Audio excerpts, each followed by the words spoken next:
Shalom, haleluya. Senang sekali menjumpai semua kasih Tuhan bersama saya di hari Minggu yang berbahagia ini. Selamat datang, selamat beribadah di Gereja Bethany Family of God. Family dimanapun berada, Anda adalah keluarga Tuhan, Anda adalah milik kesayangan Tuhan. Firman Tuhan hari ini kita belajar dari Amsal pasal 22 ayat yang keempat. Ganjaran kerendahan hati dan takut akan Tuhan adalah kekayaan, kehormatan, dan kehidupan. Amin. Yang berbahagia dan mendengar firman Tuhan, menyimpan dalam hatinya, dia bakal menjadi pelaku firman Tuhan. Alkitab berkata dengan jelas, ganjaran kerendahan hati adalah kekayaan, kehormatan, dan kehidupan. Semua orang mengejar kekayaan, semua orang mengejar kehormatan, semua orang mengejar kehidupan. Tapi tidak banyak orang mendapat kekayaan yang sejati, tidak banyak orang mendapatkan kehormatan yang sejati, tidak banyak orang mendapat kehidupan yang sejati. Yesus sendiri berkata, bukan setiap orang berseru kepadaku Tuhan, Tuhan, Matius 7:21, akan masuk dalam kerajaan surga, tapi mereka melakukan kehendak Bapakku. Apa kehendak Bapa dari surga? Tuhan mau Anda dan saya punya karakter seperti Yesus. Karakter seperti Yesus adalah karakter kerendahan hati. Waktu Anda mulai belajar terus, mau untuk dibentuk, diproses Tuhan, didikan Tuhan, ajaran Tuhan, proses Tuhan, kebenaran Tuhan membuat Anda hatimu yang sombong, hatimu yang congkak, hatimu yang tinggi hati, hatimu yang membanggakan kekayaan, kehormatan, dan apa yang kau miliki. Waktu engkau membiarkan itu masuk dalam hatimu, hatimu mulai berubah, hatimu mulai sombong, hatimu mulai tinggi hati. Tapi waktu Anda mulai membuang semua itu, melepaskan itu semua, kekayaankah, kehormatankah, semua hal duniawi apapun, dan Anda mengundang Yesus bertakhta, Yesus tinggal dalam hidupmu, maka engkau menjadi seperti Yesus. Karena Roma 10 ayat 9-10, dengan mulut orang mengaku diselamatkan, tapi dengan hati orang percaya dibenarkan. Engkau harus percaya dalam hati Yesus adalah Tuhan, tapi engkau harus mengaku Yesus adalah Tuhan. Artinya hatimu dikuasai oleh Yesus.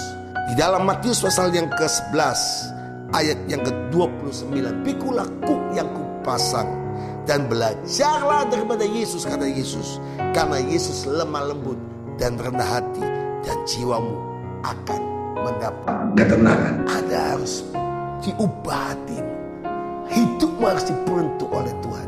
Belajar dalam kebenaran sungguh-sungguh, yaitu belajar dari Yesus Kristus Tuhan.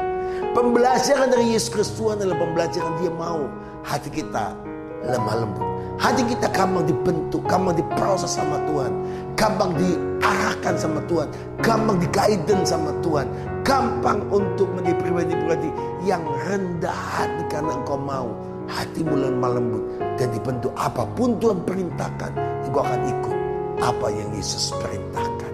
Kalau Anda mengikut apa yang Yesus perintahkan, maka engkau akan menjadi pribadi-pribadi yang lemah lembut dan rendah hati. Rendah hati engkau akan mendapatkan hanya dari sumber satu, Yesus Kristus Tuhan. Belajar dari Yesus artinya Yesuslah role model kita, kelemah lembutannya dan kerendahan hatinya. Banyak orang mengaku rendah hati, tapi sebelumnya dia masih sombong. Banyak orang mengaku dia telah rendah hati, tapi dia masih tinggi hati.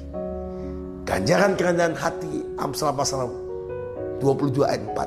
Kalau engkau rendah hati seperti Yesus, belajar dibentuk oleh Tuhan, mengikuti apa yang Tuhan mau, maka yang pertama, engkau akan dapat kekayaan yang sejati. Apa itu kekayaan? Kekayaan itu bicara soal apa? Damai sejahtera, sukacita, kesehatan ilahi, kesembuhan ilahi, mukjizat. Bukan cuma keuangan, sukses, berhasil, diberkati. Itu kekayaan yang sesungguhnya, full blessing. Yang kedua, kehormatan. Apakah kehormatan sejati? Kehormatan bukan kehormatan ditarik banyak orang, jabatan lain sebagainya. Itu semua kehormatan sepintas. Tapi Yesus berkata, barang siapa engkau mendapat kehormatan di hadapanku, kau harus jadi pelayan dari semuanya. Waktu engkau melayani Tuhan dengan sungguh-sungguh, maka engkau belajar dari Yesus, engkau rendah hati dan lemah lembut, maka engkau dapat kehormatan di hadapan Tuhan. Engkau dihormati oleh Dia, engkau dihormati oleh Bapa, dan engkau dapat kehormatan sejati. Dan yang ketiga, engkau dapat kehidupan. Apa itu kehidupan? Kehidupan dalam ketenangan, kehidupan dalam damai sejahtera, hidup dalam sukacita, hidup dalam pemeliharaan Tuhan, hidup dalam kebaikan Tuhan, bahkan sampai hidup yang kekal. Full life in Jesus Christ. Kehidupan yang sejati di dalam Yesus Kristus. Selamat di orang-orang yang dapat kekayaan, mendapat kehormatan, dapat kehidupan yang sejati. Hanya ada dalam Yesus Kristus Tuhan. Karena engkau terus rendah hati dan buang semua kesombongan, buang semua tinggi hati, belajar dari Yesus terus rendah hati, maka mendapatkan segala sesuatu yang terbaik. Som telah dimulai hari Rabu jam 7 malam di gedung gereja. Orang rendah hati mau belajar dan diajar oleh Tuhan. Saya undang Anda untuk bergabung di Som hari Rabu di gereja Bethany Favor of God, Jalan Grosan Bius nomor 7. Ada pengajar-pengajar yang luar biasa, gratis dan dipungut biaya, keselamatan, Roh Kudus, berkat kesembuhan, kedatangan Tuhan kedua kali, kemudian 1, kemudian 2. Anda akan jadikan orang-orang yang rendah hati dan lemah lembut dan penuh kehormatan, kekayaan dan kehidupan yang sejati dalam Yesus. Juga hari Jumat jam 12 siang ada menara doa di Upper Room, dan juga jam 7 malam ada kebetulan Roh Kudus. Dan hari Sabtu jam 4.30 di Main Hall Bethany ada kebaktian doa fajar kemenangan. Bagaimana doa fajar kemenangan akan mengubahkan banyak orang. Dan saya percaya Anda diberkati menjadi berkat. Bawa anak-anak Anda ke Bethany Junior Church. Di semua ibadah kita, saya percaya nama Tuhan dipermuliakan. Tuhan berkati Anda semua. Anda orang yang rendah hati, Anda dapat didikan Tuhan, Anda dimuliakan Tuhan, mendapat kekayaan, mendapat kehormatan, mendapat kehidupan kekal sampai selama-lamanya. Selamat di orang-orang mendapatkan yang terbaik dari Tuhan. Tuhan Yesus berkati Anda semua. Shalom. Haleluya.